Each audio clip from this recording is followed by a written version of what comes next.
Hello everyone, myself Professor Rekha Kinigi, Department of Civil Engineering, KLS VDIT Haliyar. I welcome you all for the lecture series on Construction Management and Entrepreneurship. The subject code is 18CV51. Today, let's start with module number 1 in that lecture number 1. Let's have a glance on what all we are going to cover in this lecture. Today we are going to deal with the introduction to management. What is management? What are the different definitions given by the economists, the scientists and various people regarding management? Along with that, we are going to discuss with the different characteristics or the nature of management. We are going to deal with different functions of management and how this helps in developing any of the enterprise. So at the end of this session, the student should be able to describe what are the different characteristics of management, how it is important for any of the organization, and the student should also be able to explain the functions of management and appreciate the importance of coordination in any of the organization. So, with this background, let's start with the introduction to management, that is, why management is necessary. We know that man is a social being and he likes to live together with other people. If he wants to live with other people, he should have good coordination among all the other people. So it is by working and living together in organized group and institutions that people satisfy their economic and social needs. The success of any of the business is largely depending on how well it is being managed. So management is the brain of the business. And our economic prosperity and social welfare are the outcomes of this efficient management carried out by the managers. Each of the business enterprise, it tries to appoint the capable, experienced and dynamic managers who can manage the business activities efficiently and give them 100% output. These managers, with the knowledge of their fundamentals of management, and they can, with a better understanding of various issues related to business activities, they develop the institute or any of the organization. Here fundamentals refer to the key aspects of management such as concepts, functions, process, principles and theories and etc. As a result of this, there are several types of groups: family, school, government, army or any of the enterprise, what we can say, whether it is enterprise or a general committee or institute, all these groups can achieve their goals effectively only when the efforts of the people working in these groups are properly coordinated and controlled. And the task of getting results through others by coordinating their efforts is known as management. Just as the mind coordinates and regulates all the activities of a person, management coordinates and regulates all the activities of various members in any of the organization. This management is a wide term. Its meaning differs depending on the context where it is being used. Management is essential in each and every part of our life. Whether it is organization or any other institute, management is a must. In addition, its meaning has witnessed various variations with the time also. Also, each group of writers has stressed particular aspects and needs of contemporary business situations. And such definitions, we are going to discuss it right now. That is management. What is the definition of this management? Most of the authors have considered four aspects while defining the term management. That is economic performance, directing the people, decision making and the functions. Economic performance refers to achieving high operational efficiency. Directing the people refers to making the people work. Decision making refers to taking decisions on various aspects.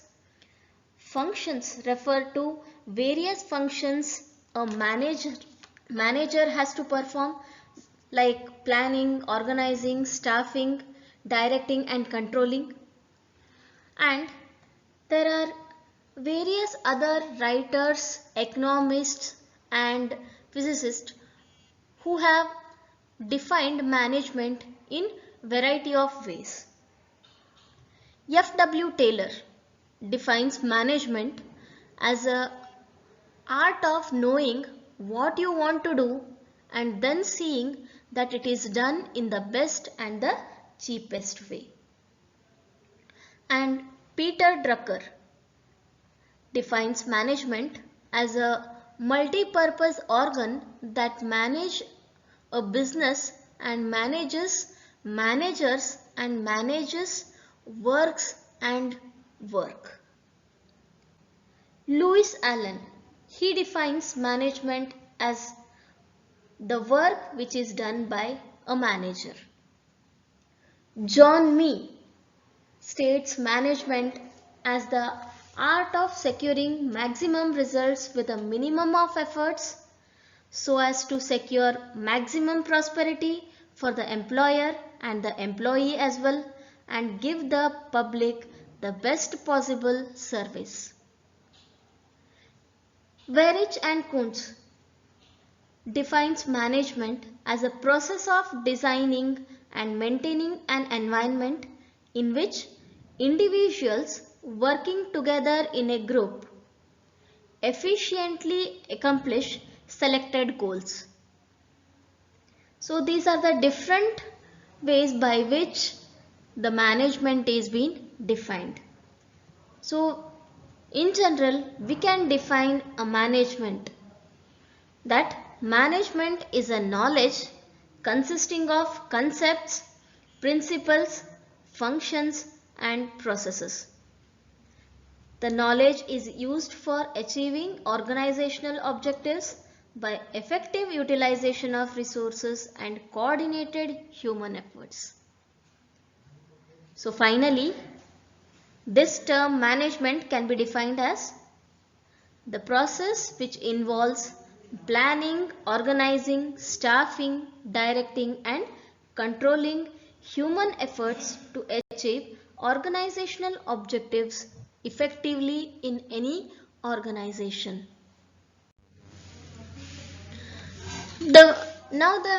We'll discuss the value of studying this management. Why we need to study this management, where we can apply this management. We can say that the management can be applied universally. That means the universality of management. The good management is needed in all the organizations. Whatever the organizations we may consider the companies, we may consider the educational institute or any other committee wherein there is a group of people, there comes the management. The reality of work. The employees, either they are being managed or they'll manage the other team. So either they'll be managed by someone or they'll be managing the work. Rewards and challenges of being a manager.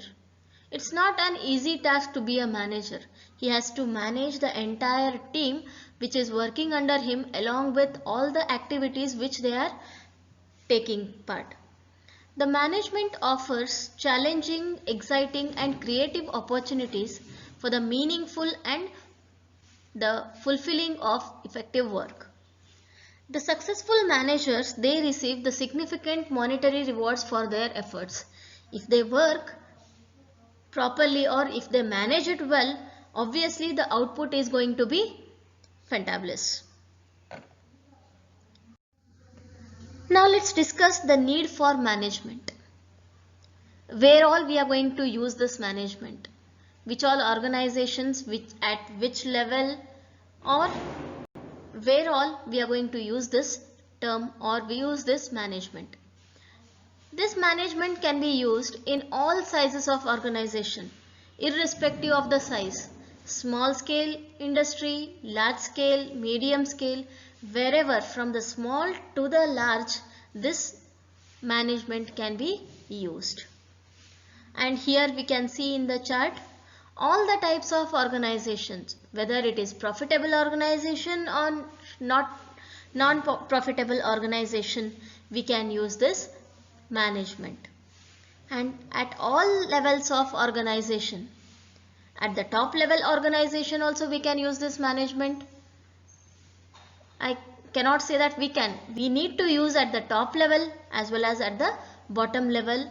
So in between, from the top to the bottom, there has to be a management or the manager who will coordinate all the activities starting from the top managerial level to the bottom workers level.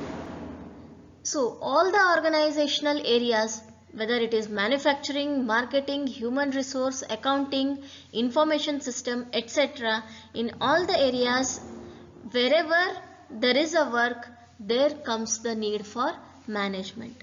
So we can say that management is needed in each and every part of our life wherever we work. Now let's discuss with efficiency and effectiveness in management. People in an organization, they are performing diverse tasks, but they are all working towards the same goal. The management aims at guiding their efforts towards achieving a common objective, that is a goal. Thus, management has to see that the tasks are completed and the goals are achieved, which we can call it as effectiveness, with the least amount of resources at a minimum cost, which can be called as efficiency. So, the resources, low resource waste is called as high efficiency, and high goal attainment can be called as high effectiveness. Management has therefore been defined as a process of getting things done with the aim of achieving goals effectively and efficiently. We need to analyze that definition wherein we have said that it is a process of getting things done.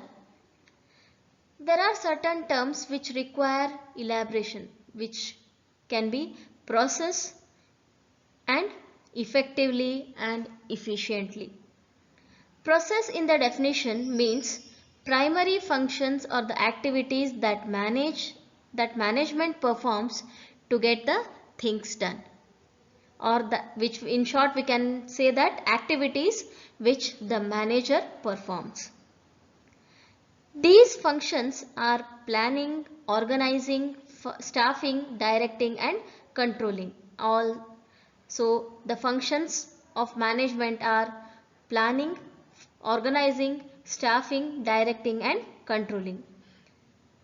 We can discuss this later in the same session. Being effective or doing work effectively basically means that finishing the given task effectively. And effectiveness in management is concerned with doing the right task, completing the activities and achieving the goals is also a part of effectiveness. In other words, it is concerned with the end results with high attainment, that we can call it as goal attainment. But it is not enough to just complete this task. There is another aspect also, that is being efficient, or as we can say, doing work efficiently. This efficiency means doing the task correctly and with a minimum cost. There is a kind of cost benefit analysis involved and the relationship between the inputs and outputs. If by using the less resources, that is less input, more benefits are derived, or we can call it as output, then the efficiency has increased. Efficiency is also increased when for the same benefit or outputs fewer resources are being used and less cost are being incurred. So input resources are money, materials, equipment and the persons required to do a particular task. And obviously the management is concerned with the efficient use of these resources because they reduce the cost and ultimately lead to the higher profits. Now we can differentiate between effectiveness and efficiency. So here there is a title, efficiency and effectiveness in management. Are they both same or is it is being different? Let's discuss here. There are two terms are different but they are interrelated. So effectiveness and efficiency, they are interrelated but they are two different terms. For a management, it is important to be both effective as well as efficient. So effectiveness and efficiency are two sides of the same coin, but these two aspects need to be balanced and the management at times has to compromise with efficiency many a times. So we can give an example for this. It is easier to be effective and ignore efficiency, that is complete the given task but at a high cost. Suppose a company's target production is say 5,000 units in a year. To achieve this target, the manager has to operate on double shifts due to power failure most of the time. The manager is able to produce 500 units but at a higher production cost. In this case, the manager was effective but not so efficient, since for the same output more inputs were used, whether it is in case of electricity cost or in case of labor cost. At times a business may concentrate more on producing goods with fewer resources, that is by cutting down the cost but not achieving the target production. Consequently, the goods do not reach the market and hence the demand for them declines and the competitors enter the market in that case. This is a case of being efficient but not effective since the goods did not reach the market. Hence, it is important for management to achieve the goals with effectiveness with minimum resources, that is efficiently as possible while maintaining a balance between the effectiveness and the efficiency. So usually we can say that high efficiency is associated with high effectiveness, which is the aim of all managers. But undue, sometimes high efficiency without being effective is also not desirable. So poor management is due to both efficiency or effectiveness lack among the managers. So we can say that for the company to achieve high efficiency or the higher output, both the management should be efficient enough and effective enough to organize the activities. Now let's understand the term manager. Manager is a person who plans, organizes, directs and controls the allocation of human, material, financial and information resources in pursuit of the organization's goals. He is the one who is held responsible for the activities taking place in any organization, and he is the one who has to control, who has to manage the activities which are being conducted in any organization. Now, after going through these various definitions in relation with management, we find some more elements that may be called as basic characteristics of management, or we can say that the nature of management. The list is as follows. Management is goal-oriented, universal, it is an integrative force, it is a social process, multidisciplinary, continuous process, intangible, and it is an art as well as science. Now let's discuss the characteristics of management in detail one by one. So first, coming on to management is goal oriented. An organization has set of basic goals which are the basic reason for its existence. These should be simple and clearly stated in any organization. Management has no justification to exist without goals. So management goals are called group goals or organizational goals. These basic goals of management is to ensure efficiency and economy in the utilization of human, physical and financial resources. The success of management is measured by the extent to which the established goals are being achieved. These primary task of management is nothing but to achieve the goals. These goals are the end expected results, and a manager, by applying his managerial skills, he has to achieve the goals with the given resources, that too in time. If one has nothing to achieve, then there is no need of management. Now coming on to management is universal. Management is an essential element of every organized activity, irrespective of the size or type of activity. Wherever two or more persons are engaged in working for a common goal, management is necessary. All types of organizations, example, family, university or government or any other business, require management. Thus, management is a pervasive activity and the fundamental principles of management are applicable in all areas of organized effort. Managers at all levels perform the same basic functions.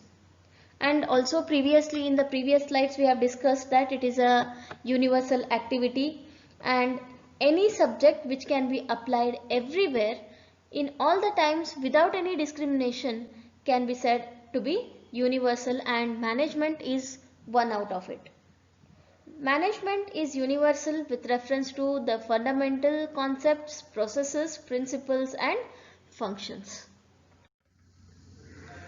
Management, it is an integrative force, or we can say it as an integrated activity. The essence of management lies in the coordination of individual efforts into a team. Management reconciles the individual goals with the organizational goals. That means this management integrates the activities and functions of various groups and departments of the same company.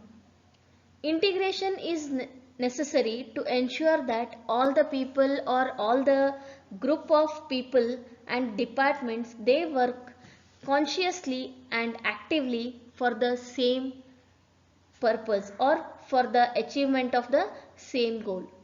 If they are not integrated, their efforts get neutralized and consequently they fail to achieve the required goal or to achieve the objectives. And the manager integrates the efforts of employees for the effective and efficient achievement of the objectives. Now coming on to management as a social process. Management is a social process because it is concerned with interpersonal relations. Human factor is the most important element in management because the relation between the human in any of the company or in the management is the most important thing. There should be coordination among the people who are working for the achievement of the same goal. According to Apley, management is the development of people, not the direction of things.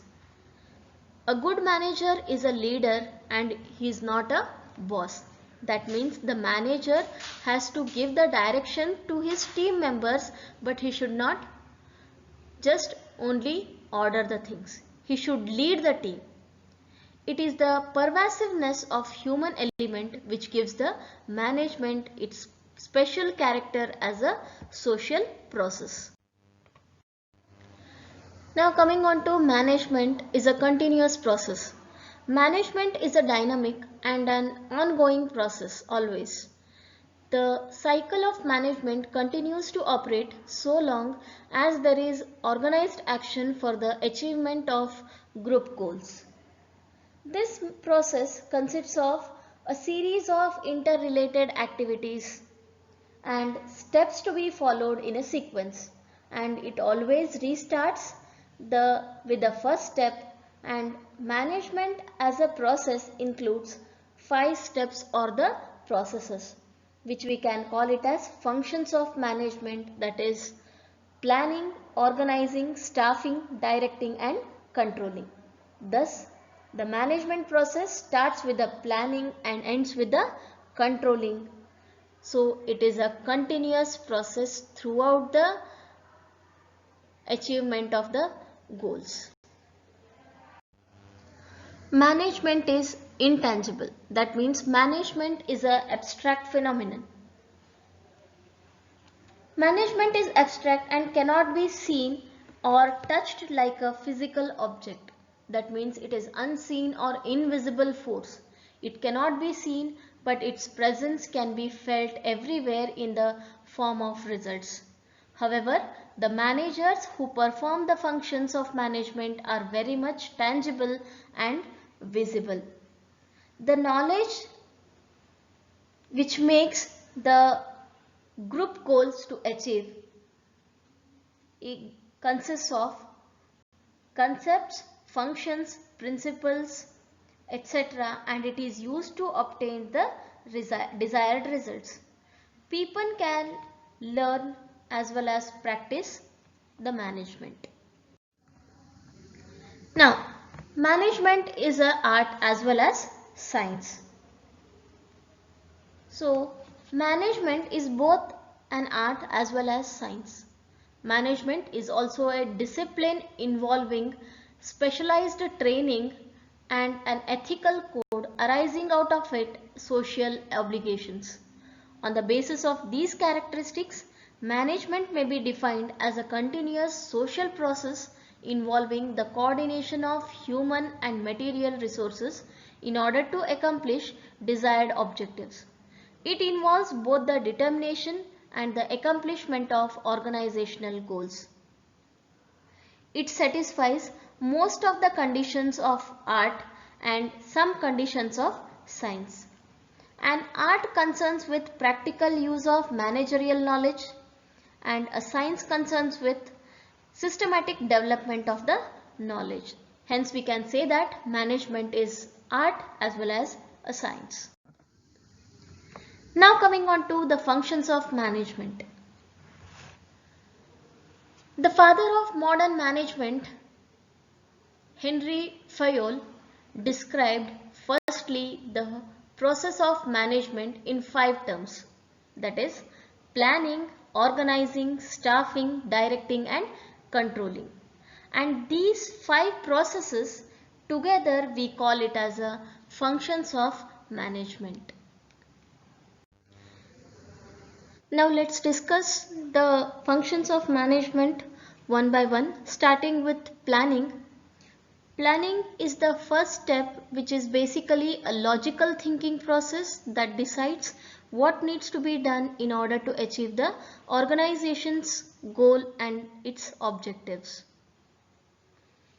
It determines the future course of action by deciding what to do, why to do, when to do and where to do, how to do and so on. Thus, planning helps in selecting the best course of action among several alternatives that can contribute to the objectives of the organization. As planning is primarily concerned with looking into the future, a planner needs to set planning premises, conditions or assumptions on which the plan is being prepared. Planning mainly includes two aspects, that is forecasting and decision making. The process of this planning consists of the steps as analyzing the business environment, establishing the objectives, setting planning premises, identifying alternatives, evaluating the alternatives, selecting the best alternative out of the chosen ones, and formulating the secondary plans and implementation of the plans, and finally to review the results. It is been noted that planning and the plan, though they are closely related, they are different. Planning is an ongoing activity and it can be considered as a process consisting of various sub-activities. So when decisions are taken about goals, type of work, place, methods and procedures, it is a plan. So thus planning ends up with a plan. Organizing is about setting up and maintaining the internal organizational structure in accordance with the objectives mentioned in the planning stage. It is the second function of the management. It involves assigning tasks to various individuals for the larger goal of organization's missions and objectives. It is aimed at preparing a formal structure or the design of the organization consisting of people, tasks, responsibility authority, communication network and a scheme for arranging all these aspects. The structure so prepared facilitates the implementation of the plan which is being done in the planning stage. The structure is presented in the form of an organizational chart, and as a result of organizing, various positions come into existence, various departments and divisions are being created, communication network is being prepared, and different levels of management are being created and superior subordinate relations are being established. And the process of this organizing includes the following steps, like involves grouping people into departments according to the kinds of job specific tasks they perform. So that means determining the activities necessary for achieving the objectives and classifying and grouping the activities into units. Then managers lay out lines of authority and responsibility. That means they are being assigned tasks or duties so that they can perform the work. Then deciding how to coordinate the organizational resources. That includes delegating the authority, establishing the relationship among various position holders, as well as preparing organizational chart as well as manual. So with this, we continue with the third function of management, that is staffing. Staffing is the process of choosing right people for the organization, and it can be associated with human resource management and involves recruitment, hiring, training and the compensating the workforce.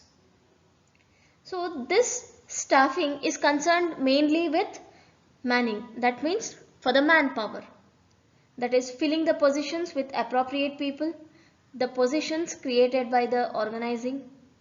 It is clear that business enterprise needs manpower to carry out its operations, and here in short, staffing performs all the necessary activities required from the recruitment of employees to their retirement. It ensures that right person is appointed for the right post in a right way. And staffing is also known as personnel management or human resource management because it is mainly dealing with the manpower, human resource. And staffing involves the following activities. Those are manpower planning, determining the need for the people, whether there is requirement or no, it is being decided by the staffing. Recruitment, selection and induction of employees. the employers are being recruited, they are being selected, and they are being given the training and development of the employees so that they can develop their knowledge, they can enhance their knowledge, wage and salary administration, promotion, transfer depending upon their work, performance appraisal, grievance handling, security and welfare issues. Now coming on to directing and controlling. Directing is guiding the people in the organization through the means of counseling, instructing and motivating. This is also known as commanding or executing the function. It involves the manager to suitably and adequately direct the employees to ensure better coordination and integration to their efforts so that the goals or the objectives can be achieved. And the main directing tools or techniques include leadership, which is concerned with guiding or instructing the employees at the workspace, motivation, which is nothing but inspiring and encouraging the people to work, communication, that is providing and receiving the necessary information within or outside the organization, supervision, that is observing and correcting the employees' performance, and it involves the overseeing of the people at the workspace. And controlling. Controlling is the process of leading and influencing the task related activities of group members or an entire organization. Controlling is the last but very critical function of management. It is regulating function. A suitable control mechanism helps in achieving the objectives effectively and efficiently. So, controlling is useful in finding out what is wrong and how it can be corrected. This function helps in both preventing as well as improving the poor performance. And the process of controlling involves setting up of the standards, that means what are the expected results, measuring the actual results. So from what way the actual results are being deviated from the expected results, comparing the actual results with the expected results, identifying deviation between actual results and the expected results, and lastly taking the corrective actions so that whatever the expected results are there, they'll match with the actual results. So these are the different functions of organization which we have discussed today. Along with this, we shall end up today's session. In the next session, we'll take up few more topics regarding this. Thank you.